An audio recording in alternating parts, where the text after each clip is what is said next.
E o Palmeiras continua imbatível no Brasileirão, é o único time invicto até agora. E o Paulo Taruco vai destacar os melhores lances do jogo de sábado, que foi em casa, contra o Atlético Paranaense. Que campanha! Boa tarde, Paulo.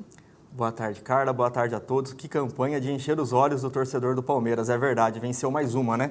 Na tarde de sábado, jogando na Arena Palmeiras em São Paulo, venceu o Atlético Paranaense por 1-0 e manteve a liderança. Nós temos aqui algumas imagens desta partida na tela. O Palmeiras jogando de verde.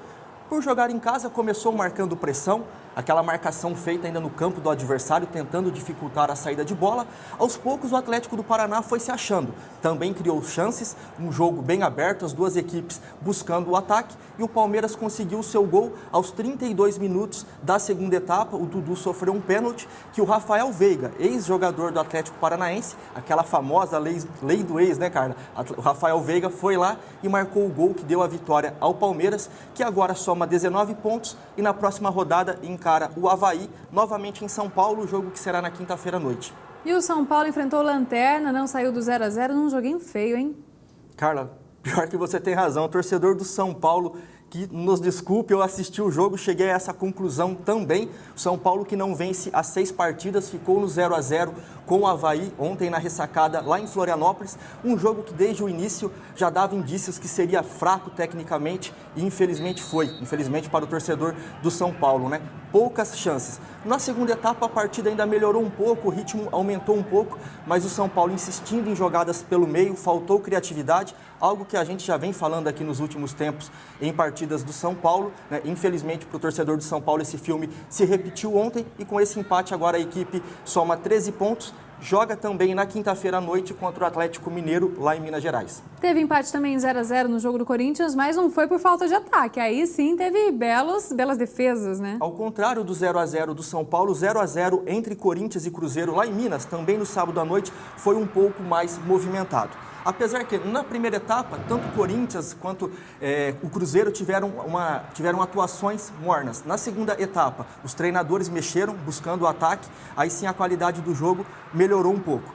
Corinthians teve mais posse de bola, mas não conseguiu traduzir isso em chances muito claras. Até chegou, isso é fato, mas as melhores oportunidades foram do Cruzeiro, que ainda mandou uma bola na trave com o Dodô, isso já perto da reta final da partida. O Walter, que substituiu o Cássio, foi muito bem, salvou o Corinthians, que agora chega a 12 pontos e na próxima rodada tem clássico contra o Santos, fora de casa, jogo que será na noite de quarta-feira. E o Santos, já mencionando ele, venceu em casa nesse fim de semana e o jogo teve mais uma vez o auxílio do VAR, né? Teve sim, Carlos, que tem sido normal, né, essa novidade aqui no futebol brasileiro. Mas o Santos também voltou a apresentar um bom futebol, voltou a transformar a posse de bola em gols, venceu o Atlético Mineiro por 3-1 ontem na Vila Belmiro, já começou em cima do adversário, conseguiu o primeiro gol aos 38 minutos da primeira etapa, aos 43, esse lance que você, né, já fez referência, o pênalti que precisou da ajuda do VAR para ser confirmado e o Jean Mota foi lá e fez. Aos 25, esse gol aí do Alejandro, né, o Alejandro descontou para o Atlético do Paraná, mas com esse golaço do Sanches, o Santos fez o terceiro e assim chegou ao 17º ponto. Como já falamos, na próxima rodada tem clássico contra o Corinthians. Muito bem, daqui a pouquinho o Globo Esporte traz mais informações dos grandes times paulistas e teve o jogão de bola da seleção brasileira de futebol feminino, não é? Nesse fim de semana, o pessoal aqui da região ficou coladinho na tela, né? Ficou assim, para quem acha que apenas a Copa do Mundo de futebol masculino chama a atenção do torcedor, um grupo de amigas aqui de Prudente provou que não.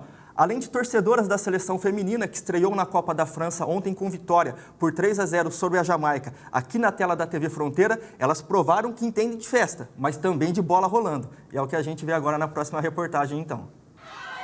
Mulherada reunida na sala para assistir a seleção brasileira em campo pela Copa do Mundo Feminina, típica imagem de se ver direto. Ainda não, mas quem sabe daqui a alguns dias. A gente joga, né? A gente tem nossos times, nossas turmas e quando dá a gente se reúne para fazer churrasco, assistir jogos na TV, tanto os clássicos como do Brasil, que é raro, né? Ter o time feminino e assim vai. A gente sempre se reúne. A torcida é garantida. E hoje está todo mundo aqui para comemorar e para fazer o churrasco. Cada um dos 3 gols que o Brasil fez foi comemorado demais. E repararam que não tinham homens no ambiente, com exceção da gente, claro, que estivemos lá para gravar, e o filho de uma das mulheres que estava assistindo ao jogo. Pra quê, né? vai estragar a graça, né, os homens aqui. Equipe é só de mulher por enquanto, né? Verdade mesmo? Sim, só nós mesmas, as meninas, para se descontrair também, né? Então tá, né? Mais uma coisa é fato.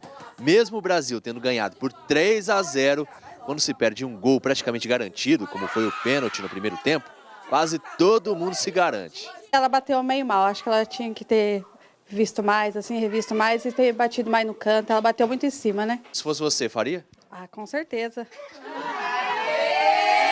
Você acha? Acho sim. O importante de verdade é celebrar e torcer pela seleção feminina, que terá todos os jogos delas transmitidos na tela da TV Fronteira.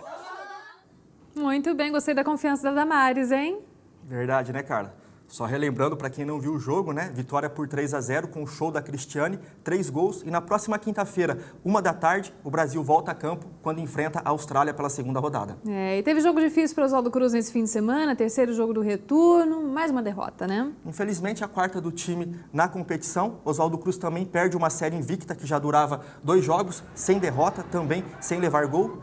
Ontem perdeu por 1-0 para o Fernandópolis, jogando fora de casa com esse gol que a gente já vê aí do Gildo aos 25 minutos da primeira etapa. O Oswaldo Cruz criou algumas chances, não conseguiu também traduzir isso em gols, mas mesmo assim ainda está entre os 4 primeiros colocados do Grupo 1, agora soma 11 pontos em 9 partidas e no sábado à tarde recebe o América de Rio Preto às 4h no Brenão. E a semana começa lá em Dracena com a Astral lá em cima para o time de futsal depois da goleada do fim de semana, né? É isso mesmo, né, Carla? Ao contrário do Oswaldo Cruz, a semana começa muito bem para o Dracena, pois ele começa classificado para as semifinais da Copa Paulista de Futsal. Relembrando, venceu o Pulo do Gato de Campinas neste final de semana por 7-2, com 4 gols do Vitinho, Sandrinho, o Dário e também o Paulo Vitor marcaram.